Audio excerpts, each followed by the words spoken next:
Welcome to DVC Alumni, where every story inspires the next. The Alumni podcast where you get to hear the inspiring stories and transformation that DVC has had to offer its alumni. And now, on with the episode. Ready. Okay. And we're live. And why don't you go ahead and introduce yourself?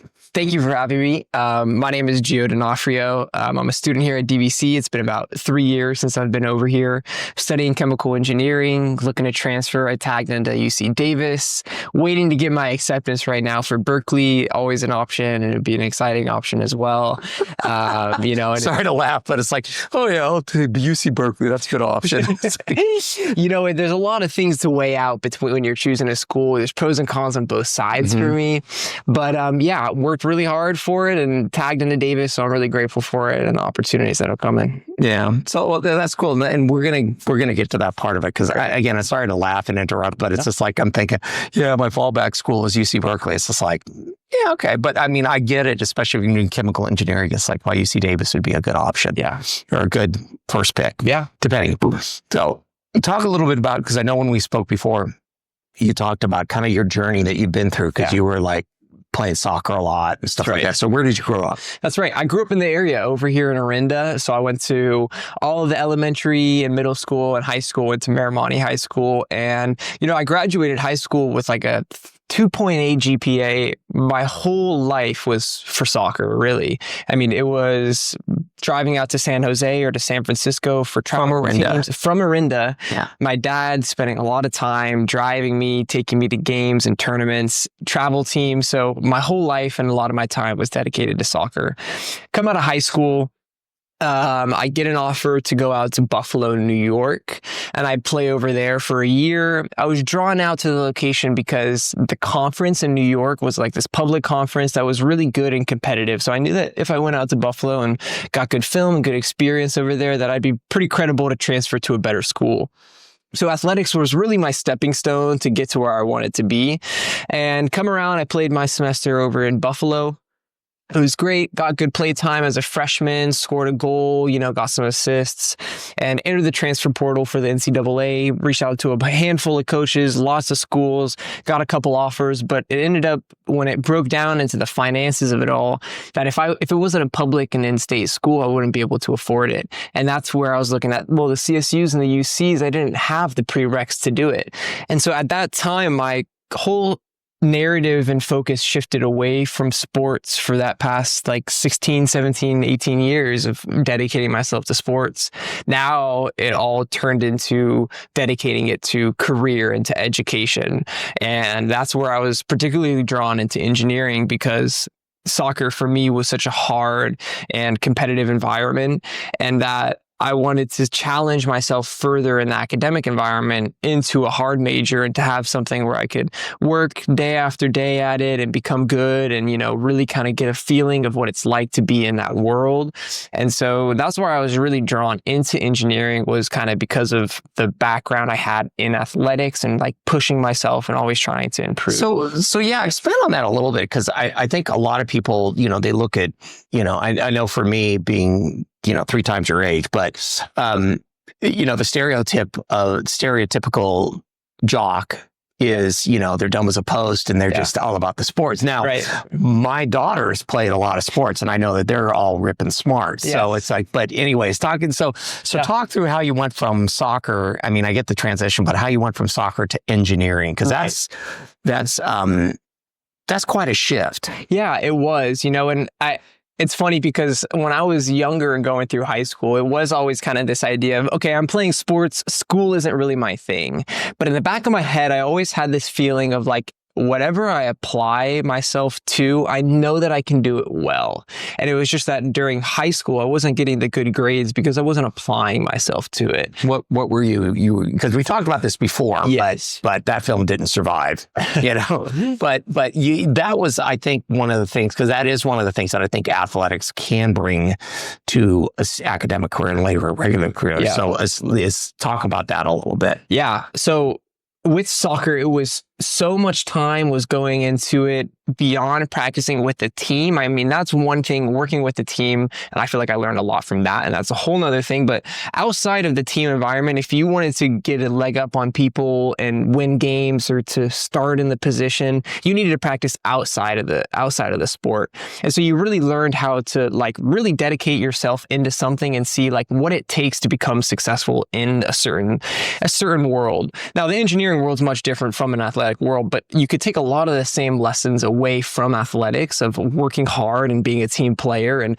taking time outside of school and lectures and classes and bringing it home and really diving into it there. There are so many things that you could take away from it and apply it into engineering that has really helped me transition into the field and do well also in the academic environment. So you really took that leap of, because I know that, like while my kids were, they were pretty good at their sport, they were willing to dedicate themselves to the time to be better. Yeah. And I think that's kind of part of what athletics can bring, if you're not gifted with, being Barry Bonds. But I mean, the thing is, Barry Bonds also dedicated a lot of his time, or Kobe Bryant, you know, it's like he was kind of a jerk to people that didn't dedicate the same amount of time as he did. That's right. And so it's learning to dedicate that time to your craft. So yeah, and I feel like a big thing with athletics is like people do it because they really love the sport or something like that. I mean, there could be parental pressures for people to pursue it, but eventually it gets to a point where you're driven by your own passion for the sport. Now, for me, it was different because like going into engineering, it wasn't like I had a particular passion for the physics or the math or the chemistry involved in it.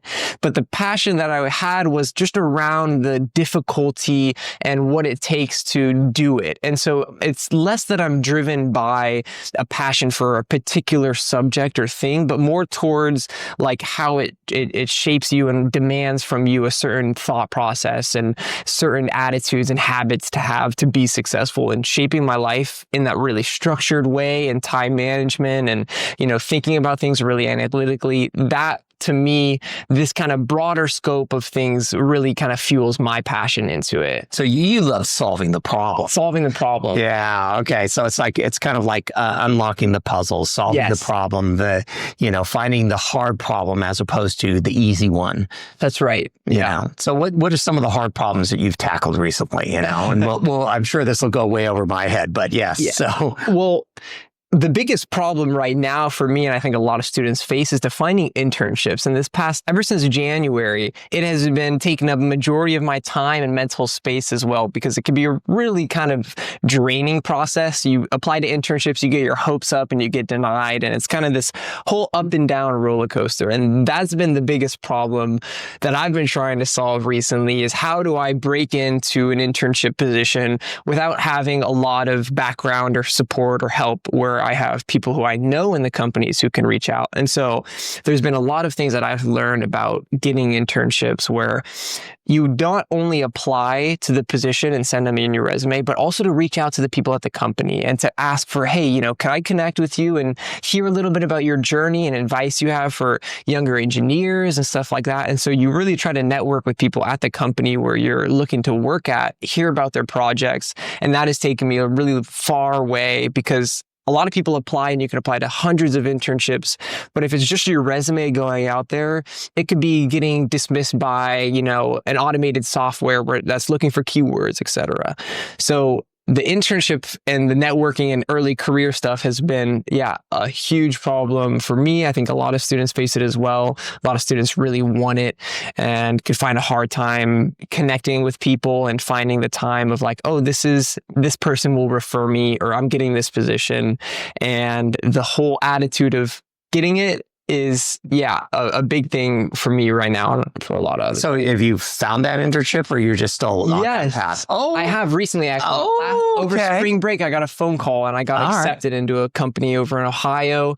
They do steel producing. And it's so funny because I reached out to this company. There's this guy over there who... Okay, so now this is something we didn't know before. So let's back up a little bit. So walk me through the whole thing. Because again, it's that soul crushing. It's like you're just yelling into the void type thing. Yes. Yep. It feels like you send things out and you're just not hearing anything. Companies don't even respond sometimes to your internship.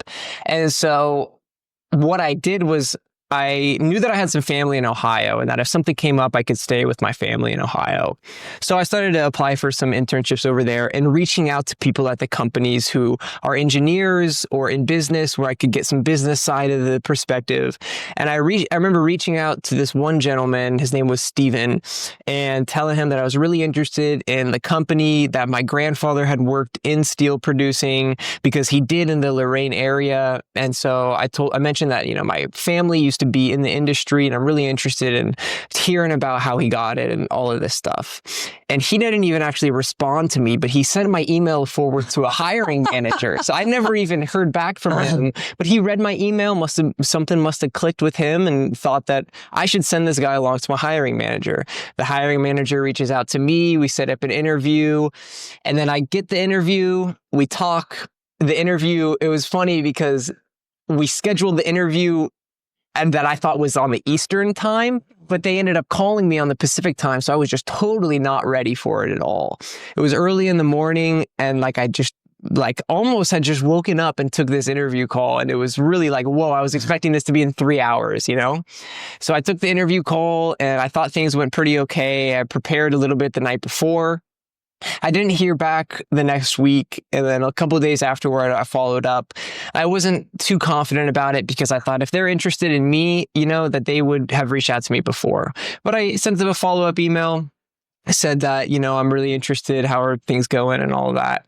And then they set up another one after I followed up with them. And then after that follow-up email, I was like, okay, I'm not going to let this opportunity pass me by. If they're taking the time to interview me, they think that I'm qualified and that I'm a potential candidate. All I have to do is go in there and tell them you guys have to stop working. I'm here, I'm ready. And I can fill this position. And so that was my attitude going into it. I think that was a really big help of feeling confident in that this company is giving me the time because they think that I am qualified and because they think that I could be a potential candidate. And so I just kind of really try to push myself into that character and align myself with the company's values and all of that. And so after that second interview, they gave me a call about a week later and mentioned that, congratulations, you got the job and all that. Nice. It was a really exciting time. And we'll talk about your future. I mean, I'm just super stoked because it's I know how soul crushing it is to be out there hunting and nothing but crickets, it's Yes. you just, and you're Yes. So talk a little bit about kind of how you walked yourself through that process. Cause obviously you did a ton of homework on this particular company. Yeah. And where did you find some of that information? Did you just go on their website or how did you find out about their values and all that stuff? Yeah, their website shared a lot about their values and what they were looking to do. But a lot of the times, it's funny because a lot of the times it's how do you find people at the company? Well, you could go on LinkedIn and see the people who work there. But on LinkedIn, you're kind of limited with people who are inside of your network with second or third connections. And you can't message everybody on LinkedIn. You have to have some connection to them. So if you could at least see their name, there's this website, just as DVC sets up their emails where mine is my first initial, last name, and then my student ID. DVC does this, UC Berkeley does it, Oracle, Microsoft, they structure their employees' emails in a certain way. And so this website knows the structure of the company's emails, etc. So if you put in the employee's name, they will send you, or they will generate an email that they think is suitable to the company and position, etc. And so I put in the guy, Stephen Palmer's name, and then they sent me back an email that would be structured the way that this company in Cleveland does it. Whoa. Okay. So this is a total hack. So yes. I love this. So, yeah. So what is this website that does it? It's called hunter.io. Okay. You put in the company's name and then you enter the employee and then the software would generate an email that would be structured like the company does it. And so that's how I would reach out to almost anybody if they weren't in my LinkedIn thing. Right. And I didn't even know if my email went through. The guy didn't even respond to me. He just sent it forward. Really? And it was really interesting. Yes. Oh my God. See, old people, this is why you talk to young people is they know stuff. So no, I'm floored. That's awesome. That's a total hacker, total email hack. I'm going to be sharing that with my network. So it's really interesting. It's called hunter.io. Hunter.io. Okay. Yeah. Okay. And so so that's how I emailed a handful of people looking for positions. And I was lucky enough to just, all it takes is to get one. And it's so funny because you feel like you're down in the slumps and then something comes up and you're way back up on top of it. Yeah. And it's hard to keep a cool mind and to watch the ups and downs go through. But yeah, I was so grateful for it to come through. And it just, wow. Where did you hear about Hunter.io? just online. Like I remember seeing a post on LinkedIn about like, just cold applying for internships isn't doing it anymore. Like you need to have more behind you to get something in, and to have somebody on the inside of the company refer you is really the best way to do it. And then they broke down a little bit of like how to reach out to people. And if you don't have their contact, that there are things out there where you can potentially get their contact for free through this like generative email. Software. Yeah, it was really cool. And it was a free software too. So I recommend any students or any. Yeah. Are you hearing this, folks? To do it. Yeah. Yeah. Wow. That is amazing. Cause it's like, now it's like, we're going to spread the word. Yeah. So it's just like, I know this has become about your win here, but it's like, let's talk about it a little bit more. I mean, it's like, so when do you start on this internship? So the internship starts on the first week of June, and they're providing me housing over there as well. Oh, wow. And so I might be staying with another intern who's traveling over to also intern at the company. And it's like 2 hours away from my family, where I initially thought that I'd be staying with. Yeah. But I was really grateful that they'd offered me housing for it. And it's steel producing. So the title was a chemical engineering intern, and this steel manufacturing, really old industry. They do flat rolled steel for cars and automobiles, and they do iron pellets too. It was it's going to be a really interesting experience working in Ohio in a really old generational industry and getting kind of some hands-on experience with it. Well, and with a lot of the stuff that's happening in the administration right now, one of the things is that that's probably going to be an industry that ramps up to some degree here in the United States. So it's like, that's right. And I know Ohio is, that's the Rust Belt, part of the Rust Belt. So it's just like, there's steel, there's car parts, there's all sorts of stuff over there. So it's been going for a long time. Yeah, that's right. So you're going to go do this, and what's beyond this? You don't know at this point, right? You're still kind of like casting about, like figuring out, okay, what does next fall look like? And yeah, that's right. In the future, I hope to get involved with energy primarily. I feel like that is a huge driver for a lot of things, and something that with renewable energy, I feel like there's a lot of money going in, and it's important for me. I really hope to get involved with an industry that's like growing. Like steel, for example, has been pretty established, and for me to go into steel, there's a lot of things that are already set up, but to get involved in an industry that's still growing, it'd be really nice for me after 20, 30 years to see the growth of the industry as a whole. And I feel like that would make me a more valuable and skilled worker in the industry. And I would be able to have a better position and, influence more and have a greater impact within the greater sector. Well, and it also gives you an opportunity to innovate, because it's the others innovations coming out in the steel and things like that. But, especially if you're in like a wide open market, a wide open industry where it's just, I just think back over my lifetime, just what solar meant, because it used to be only about water. And now it's just like everything is pretty much to some degree solar powered at one point or another, and at one point, are we going to have solar powered cars where it really is solar powered? Who knows? There's some hiccups to go over that. Right. So you're going to go off to Ohio for summer. For the summer. And you're hoping to go to either UC Davis or Berkeley. UC Davis or Berkeley, that's right. Okay. Yeah. So what other exciting things are you doing in your life? I usually we go down about 5 different rabbit holes. I'm just like, wow, man, we found a great hack on how to. So when you started applying for internships, we're going to back up a little bit. Okay. So were you given any kind of guidance or anything, or you just kind of threw yourself into it and figured out is this like, when you were given drills in soccer and you just figured out, okay, I'm just going to make this happen? Or right. DVC offered some good stuff, and I went to like 2 of your guys' career and development resume workshops where they talked about how to structure your resume for the position. The position gives some key responsibilities, and it's important to try to like reflect that in your resume and to use some of the words or to like try to mirror it in some ways. You don't want to lie about it, but you want to try to mold it to fit the position. information. And that was a huge help from DVC, and also the cover letters that they talked about, and you can get help and reach out to people about it. And so DVC first exposed me about what the general process was about how to do it. And then after that, I don't know how this stuff gets recommended to you on your phone, but there's so much information out there. And I ran across, just this post on social media that talked about this method of how to find something. And sure enough, it was like, wow, this seems like really cool. And like, it doesn't feel like maybe a lot of people or everybody is doing this. They're still maybe just applying. And so I feel like that might give me a leg up in it.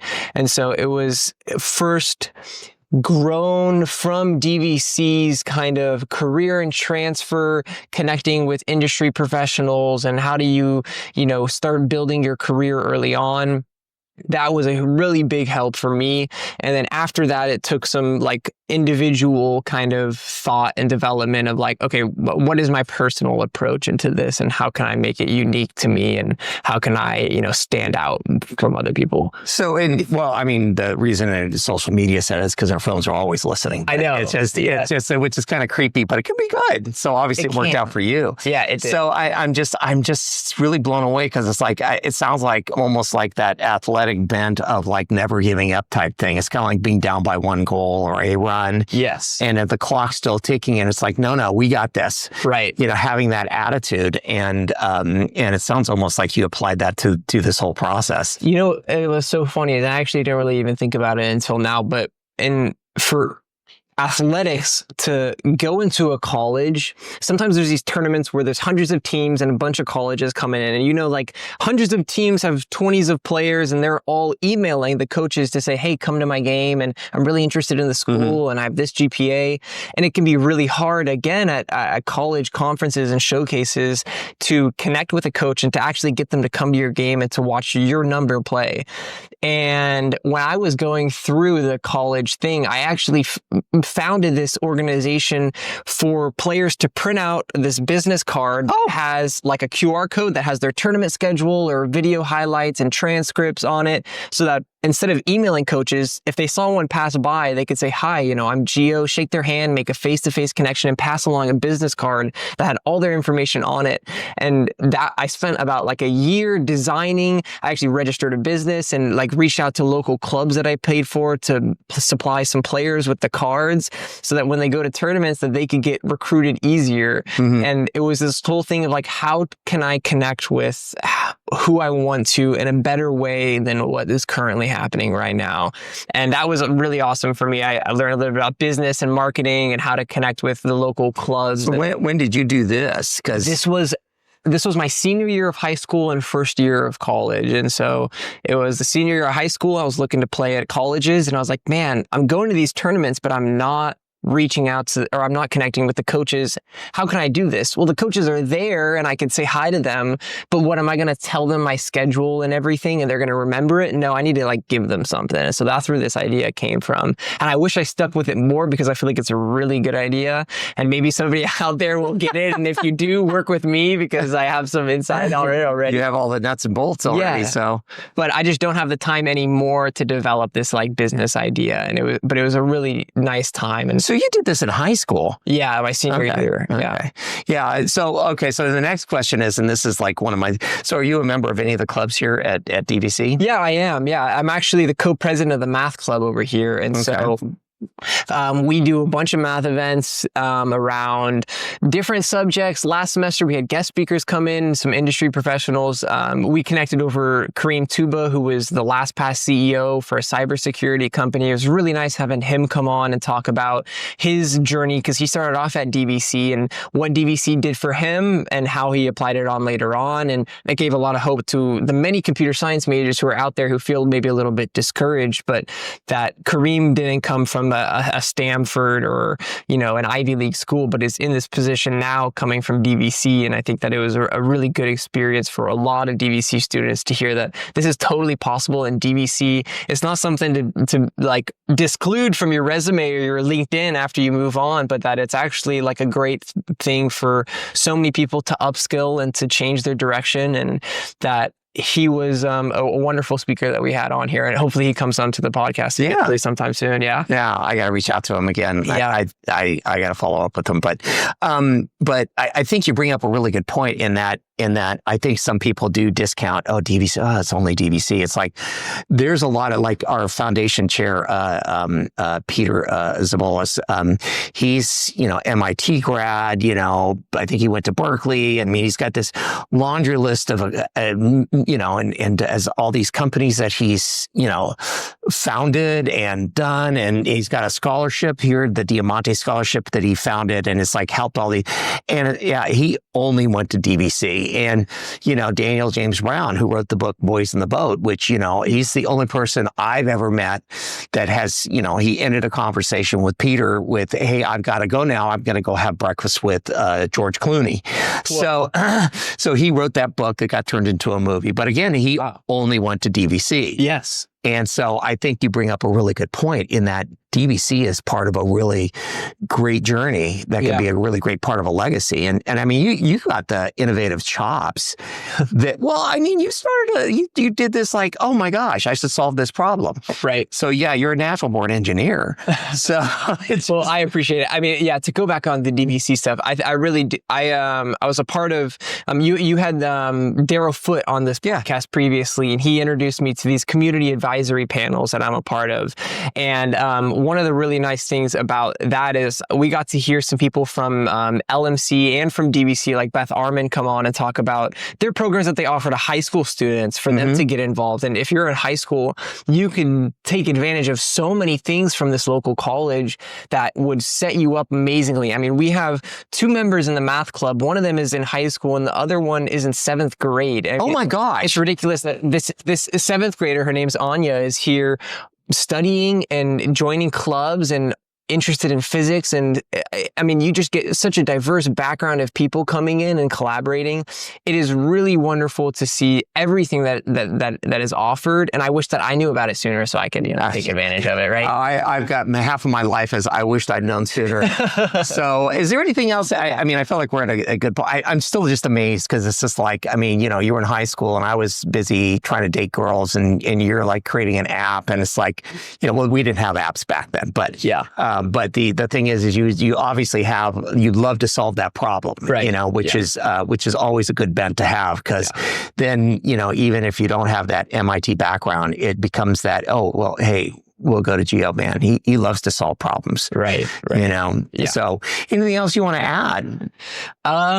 Nothing that comes off the top of my head. I mean, I think that there is so many things available here at DVC for students who are looking to take advantage of it, and that we are in a really grateful situation, even hearing from international students and school systems, that we are so socially mobile to keep upskilling and moving ourselves forward, and that DVC is really a great place to do it all. And I'm really grateful for it. And I look forward to connecting with all my friends in the future and professors and all of that stuff. So I just appreciate this opportunity. Oh, absolutely. Absolutely. Well, it's been a pleasure for me. That's for sure. Well, thank you so much for being on. Awesome. All right. Great.